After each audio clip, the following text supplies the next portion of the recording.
The morning of April 26, 1913 was a morning of celebration. Being Confederate Memorial Day in some southern states, the citizens of Atlanta, Georgia were getting ready for a parade. Leo Frank was in his office at the National Pencil Company. He was a 29-year-old Jewish man originally from Texas, but had had his education in New York. As his uncle owned the factory, this was a good place for Leo to start work. The early 1900s began a rise of urbanization in the South, and the Southerners were afraid of this. Their daughters had just begun working at factories instead of knitting because the income was better, and these parents wanted a Colonel Sanders type of man to be running things at these factories. Having a Northern Jew managing their daughters, well, that was a big no-no for them. But nevertheless, that didn't stop Leo Frank from managing it. For now. On the morning of this celebration, the factory was closed. There were some people there.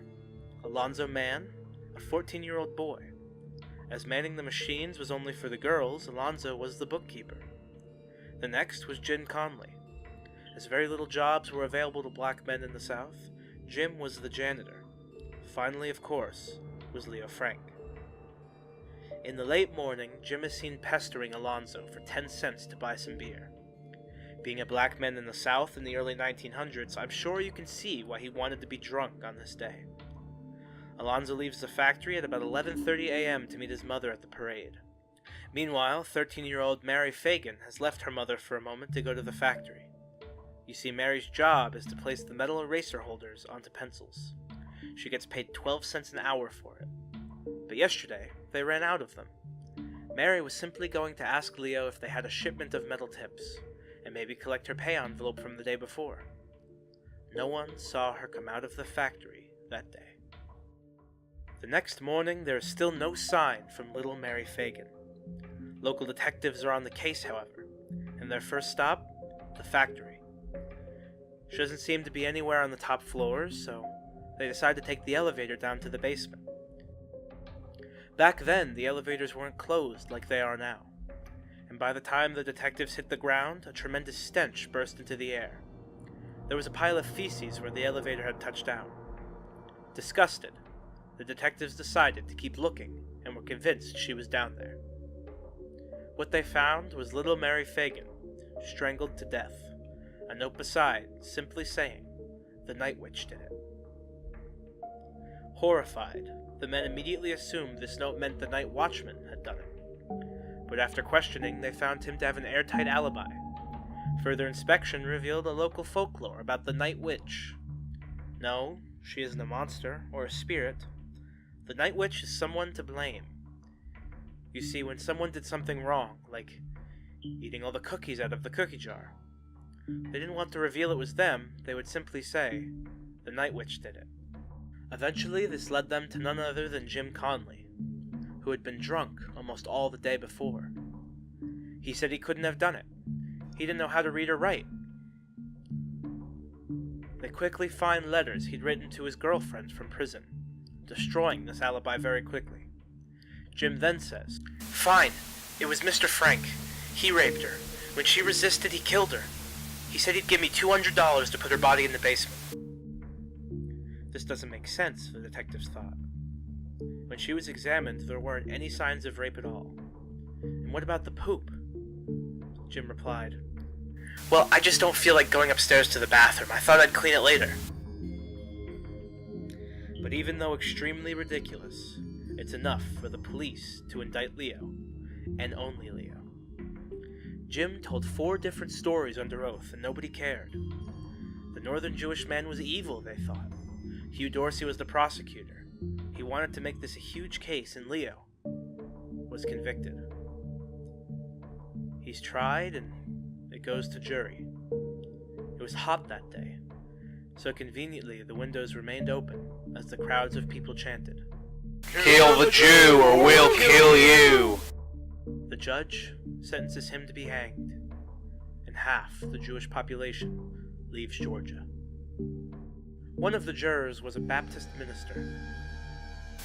"We felt that this one Negro would be poor atonement for the life of this girl. But a Yankee Jew bringing change to the South? Here would be a victim worthy to pay for that crime." Leo says he's innocent, and asks his attorney to get the governor to pardon him. Because if he does this, it will be the end of his career, and someone will try to kill Leo. So his plan is to ask for the sentence to be reduced to life in prison. Hopefully they can get him out in a couple of months when this blows over. The governor looks over the case and says there's no way Leo committed this crime. So he commutes his sentence to life in prison. As soon as this is made public, a huge crowd of people storms the governor's mansion. Leo is transferred to a safer prison located in Milledgeville, Georgia. June 15th, 1915.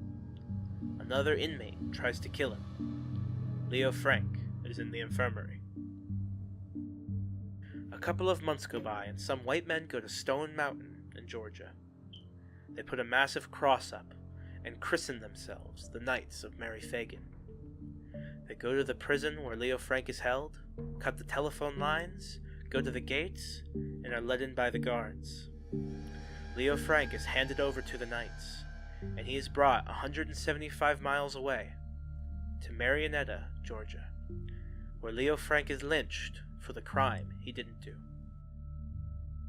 On Thanksgiving the following year, after the death of Frank, a group of men went to the top of the same mountain the Knights of Mary Fagin were created on, and rebirthed themselves as the second incarnation of the KKK.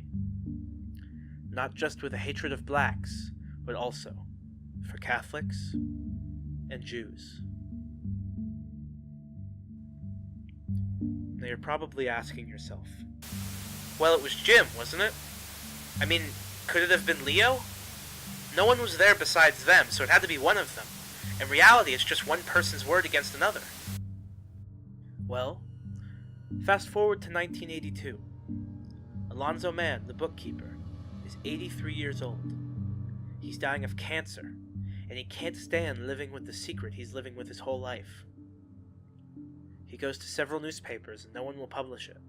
Finally, the Tennessean newspaper hears about it. They give him all the tests, and they find out he's telling the truth. They publish his story. On the morning of April 26, 1913, at about 11:30, Alonzo left to find his mother. He couldn't find her in the crowd, so in the following moments he returned to the factory and witnessed Jim Conley strangling Mary Fagin over the $1.20 she earned the day before. Jim looked at Alonzo and said, "You tell anyone about this, and I'll kill you. I'll kill your entire family." Alonzo ran home. In the coming days, he worked up the courage to tell his mother, which she replied, "Don't tell anyone."